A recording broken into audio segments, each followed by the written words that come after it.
குழந்தைங்கள்லேருந்து பெரியவங்க வரைக்கும் விரும்பி குடிக்கிற கலர்ஃபுல்லான சர்பத்தை இந்த சங்குப்பூவை வச்சு தான் நம்ம பண்ண போகிறோம். இந்த சர்பத்தில் எவ்வளவு நன்மைகள் இருக்குது, எவ்வளவு மருத்துவ குணங்கள் இருக்குது அப்படின்றதையும் நம்ம பார்க்க போகிறோம். உங்களுக்கு தேவையான அளவு சங்குப்பூவை எடுத்துக்குங்க, தேவையான அளவு தண்ணி எடுத்துக்குங்க. அந்த தண்ணியை ஒரு பாத்திரத்தில் ஊற்றிட்டு நல்லா ஆவி வர அளவுக்கு காய விடுங்க.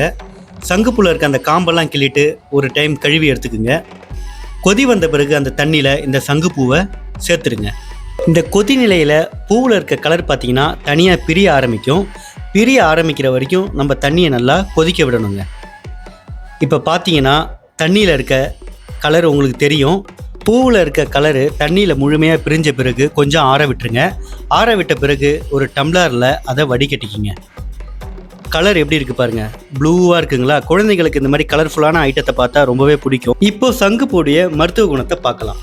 சங்குப்பூவில் நம்ம இந்த மாதிரி சர்பத்து செஞ்சு குடிக்கிறதுனால அதனால் நன்மை என்ன, பலன் என்ன? நமக்கு தூக்கம் இல்லாத நிறைய பேர் கஷ்டப்படுவாங்க. அவங்களுக்கு இந்த சர்பத்தை கொடுத்தீங்கன்னா நல்லா தூங்குவாங்க. ஒரு மனுஷனுக்கு தூக்கம் முக்கியம். நல்லா தூங்கி எழுந்தாலே அவன் மைண்டு ஃப்ரெஷ் ஆகும். மைண்டு ஃப்ரெஷ் ஆனால் முகம் பொலிவாக இருக்கும், அழகாக பிரைட்டாக இருக்குங்க. அதுக்கு இந்த சங்குப்பூ ரொம்பவே உதவுது.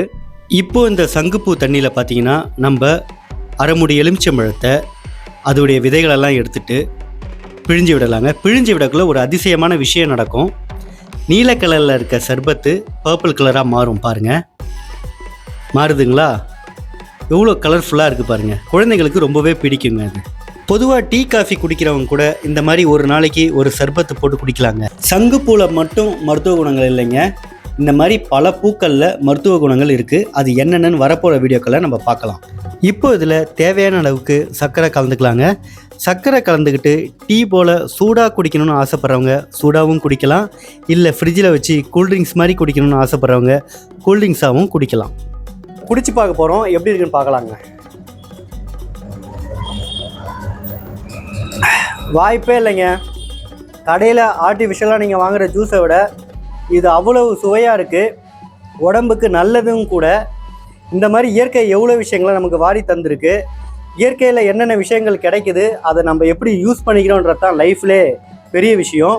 இந்த மாதிரி அழகான பதிவுகளை பார்க்குறதுக்கு நம்ம டிடி மிஸ்டர் SKI சேனலை சப்ஸ்கிரைப் பண்ணிக்கிங்க.